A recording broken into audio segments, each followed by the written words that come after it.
Welcome back to another training video. In this training video I did some snatch pulls, snatch pull plus hang pull below the knee, and then did some jerks from the blocks. I was extremely unmotivated to train today. Didn't get a lot of sleep last night because I just woke up in the morning and stayed up because I couldn't go back to sleep. And it was like the normal time I'd get up for work when I'm teaching, so like 7, actually a little bit later because I get up at like 6:15. But woke up at 7 after going to bed at like 1 in the morning, and so obviously very tired throughout the day, and just couldn't get any sort of energy to train. So I did pulls because pulls are always easy. I don't really have to think about them, and I'm always able to try pretty hard at them. And as you can see, I got up to 180 kilos with them, and positionally wise, they look pretty good. I don't really focus so much on the speed of the pull, but more so the position, because if I let my form break down, I can always pull it faster if my hips rise up, an extreme amount. But I was pretty happy with how well I held my positions, and doing that little pause below the knee is definitely good for positional work or positional strength. And 180 kilos, kind of cool that I can pull all the weights I'll never be able to snatch, but I can at least make it look like maybe I would be able to do it if I took a bunch of steroids. But then did some jerks from the blocks. Still very tired, and after this rep here I had to close the shed door because it started to rain.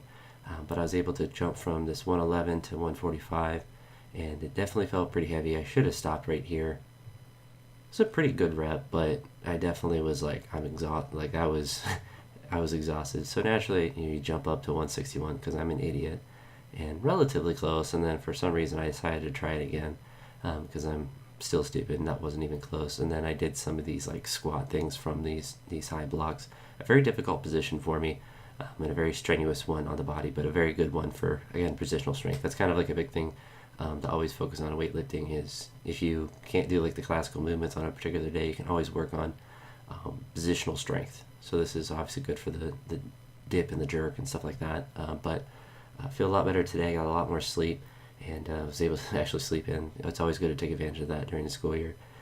And lost, I think, 1.5 pounds overnight. So weight loss journey, I suppose, is starting a little bit.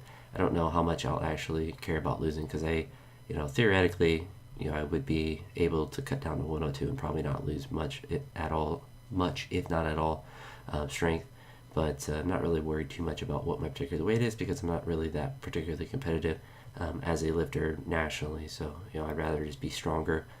But I figure losing a couple pounds will probably be good, because then you can gain those pounds back and hopefully gain cleaner pounds back. I know I have done that in the past, mostly unintentionally lost weight, but what I have noticed that if I just go linearly up in gaining weight, it doesn't tend to directly add to strength. But if you kind of fluctuate a little bit, not in large amounts, like a 5-pound fluctuation, it tends to have a better effect on performance in kind of the long term. Obviously, short term losing weight, not the greatest for training performance, but if you kind of are just always trying to build more muscle and you kind of lose a couple pounds so you can try to add more clean pounds, I kind of found that gets me more muscle over time. Maybe, I don't know, maybe I'm just delusional in that regard. But I'm going to end this one here. Hopefully y'all enjoyed, and I'll talk to you all in the next one. Have a great day. Peace.